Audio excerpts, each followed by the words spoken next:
Alors, eh bien, cette fois-ci, je vais faire une critique sur le sapin. Non. Sur Noël. Qu'est-ce que j'en pense de Noël, à votre avis? Alors, beaucoup de personnes essayent de dire non, moi je ferai jamais Noël, c'est une fête catholique. Alors, sachez que Noël à la base n'est pas une fête catholique. Bah non. Bah non. Il y a juste une chose catholique, c'est la crèche. C'est tout. C'est tout. Et puis, rappelez-vous que Jésus n'est jamais né le 24 ou le 25 décembre. Jamais. Je crois même que c'est le 6 janvier. Mais le 21, pour la petite histoire, le 21 décembre, il y avait une fête païenne, très populaire à l'époque. Alors les catholiques ont décidé, eh bien, de se l'approprier, de faire le même jour. Et puis ils se sont appropriés cette fête, qui est devenue Noël. Enfin, voilà, il n'y avait pas encore tous les détails.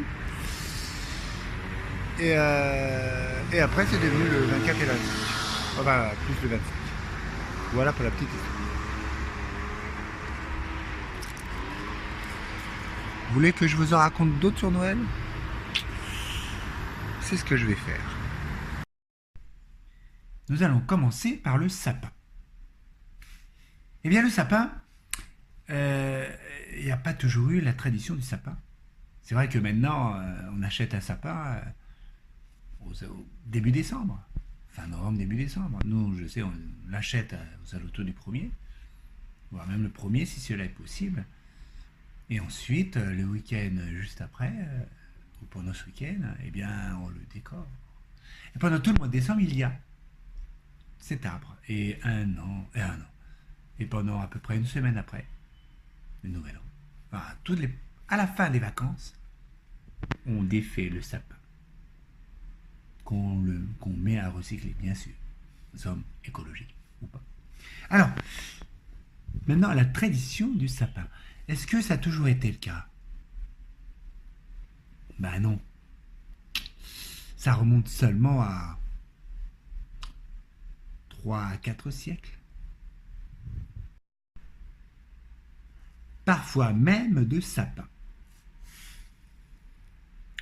Les peuples païens célèbrent les derniers jours de l'année par les réjouissances, accompagnées de sacrifices, et parfois sacrifices humains,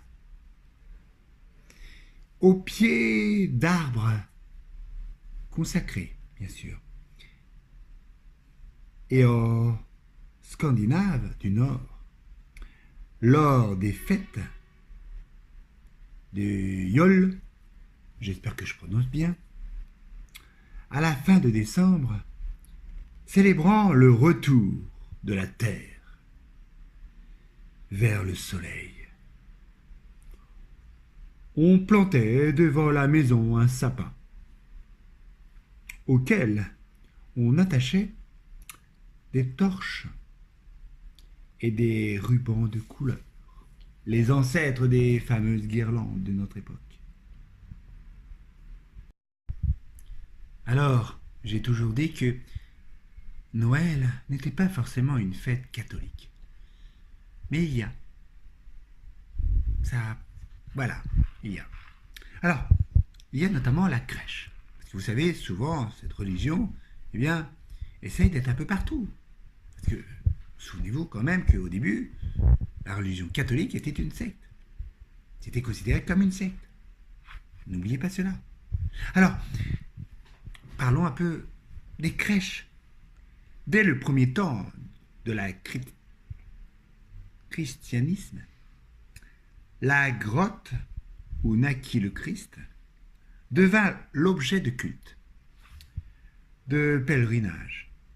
Au IIIe siècle, Origine assure que l'on montrait aux pèlerins non seulement la grotte, mais aussi la crèche, la mangeoire où Jésus reposait.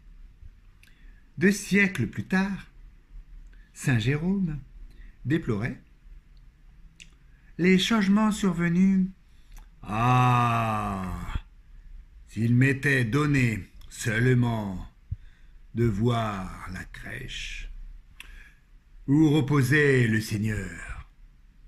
Mais hélas, par vénération pour le Christ, nous avons enlevé la crèche d'argile pour lui en substituer une d'argent. À partir du VIe siècle, des oratoires furent construits dans certaines églises romanes sur le modèle de la grotte de Bethléem. On y priait devant une image d'or de la Vierge portant Jésus, la reproduction du lieu de la nativité prenait forme, mais avant de devenir assez récemment une pratique familiale, il s'est d'abord agi d'une représentation publique dans les drames liturgiques ou mythiques. Voilà. Parce que si on parle de Noël, il faut aussi parler du chrétientisme, de la religion catholique. Vous êtes bien d'accord? Même si Noël est avant tout une fête païenne. Le Père Noël. Il aurait à l'origine comme ancêtre un certain Saint Nicolas de Myre. Et savez-vous qu'avant le Père Noël n'était pas rouge, mais vert. Et que rouge était Saint Nicolas. Je ne sais plus le pourquoi du comment, mais les couleurs se trouvent inversées et le Père Noël est devenu rouge. Souvent, on dit que une certaine marque de boisson, de soda, a créé le Père Noël. C'est faux. C'est faux. C'est beaucoup plus ancien. Beaucoup plus ancien. Tiens, je vais vous dire quelque chose d'autre sur Noël. Pendant longtemps, on fêta la Nativité et l'Épiphanie le 6 janvier, ensemble, les deux fêtes. Le même jour, voilà. Au IVe siècle, sous le règne de l'empereur Constantin, la toute première célébration christianisme de Noël a lieu à Rome, à la date du 25 décembre 336. Et il s'est suivi que les deux événements furent fêtés distinctement. C'est-à-dire que le 6 janvier, on fait l'Épiphanie. Ou le premier dimanche de l'année. Voilà. Nous devons la bûche de Noël à une étudiante baloise qui étudiait la médecine